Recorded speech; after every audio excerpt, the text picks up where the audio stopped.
tell us in Don't Look Back, tell us about the Subterranean Homesick Blues bit, which we can say is the first music video. I don't certainly the one that sort of people think of as the first music video. How did that the scene with the cards come to pass? We didn't have those expressions in those days. That's why I started it. I'm happy to give it some thought. Well, when I first met Dylan, this was about a month before we went on the tour, and he and Neuwirth were down at this bar in the Village, and I went down, and I don't remember what we said to each other or anything. We sort of looked at each other and decided we could live with one another. And then he said, I have this idea for shooting something.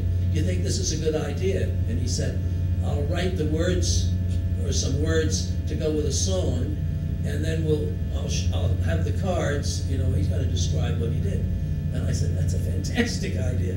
So we carried those shirt cardboards or whatever they were with us for the whole tour. I think we did that the last day or two we were in London, down back in the alleyway behind the hotel. But you tried it a couple of times, because there's the rooftop one that's in the new DVD release.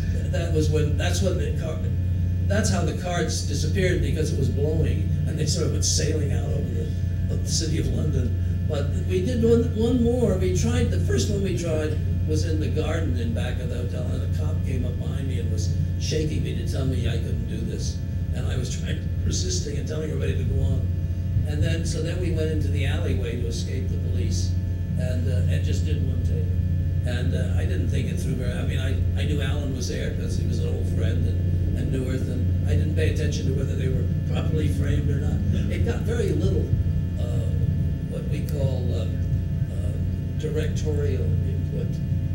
We just sort of did it. And I didn't have in mind using it in the film at all. I didn't know what to do with it, but I loved it. And I began the film when I first put the film together, and I edited it very fast. I edited this film in about 2 weeks, really, because I did it in the order I shot it. It was very simple. I knew where everything was. But I had it beginning when he's in the dressing room, and he's sort of saying, you start out standing. And I thought, that's a good way to begin a film. And of course, it was a terrible way to begin a film, because you had no idea who it was starting out standing. Nobody really knew Dylan particularly. I hadn't seen him in a movie. So I thought about it, and then I said, let's just try and stick this thing on the beginning, and it never came off. Just for impact, to put it there. Just to get him on stage. That's the documentary has this problem. You're going to be seeing people that you'd never heard of before. You never saw them. They're not like famous actors that you see all the time in your newspapers.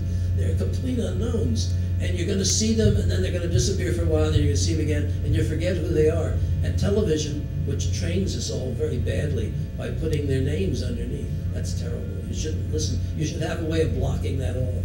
Put a chair against the set, if you have to. But because it trains us all to expect somebody to tell us what we really should know. So when you begin a documentary, it's like a stage. It's just like George Bernard Shaw. You got to get actors that nobody ever seen before. You got to get them on stage, and everybody recognize them. And usually the maid comes in and says, the doctor will be back in a half an hour, and she disappears forever. But the next guy in is the doctor, and that's what it's about. Well, you got to kind of do something like that in a documentary, I think. So if it's a documentary about somebody, you have to find a good way to get him on stage so that people will pay attention to him and listen to whatever he's going to have to say. Hey, look out, kid, don't matter what you did, but walk on your tiptoes, don't tie no bows, better stay away from those that carry around a fire hose. Keep a clean nose, wash your clean clothes, you don't need to wear them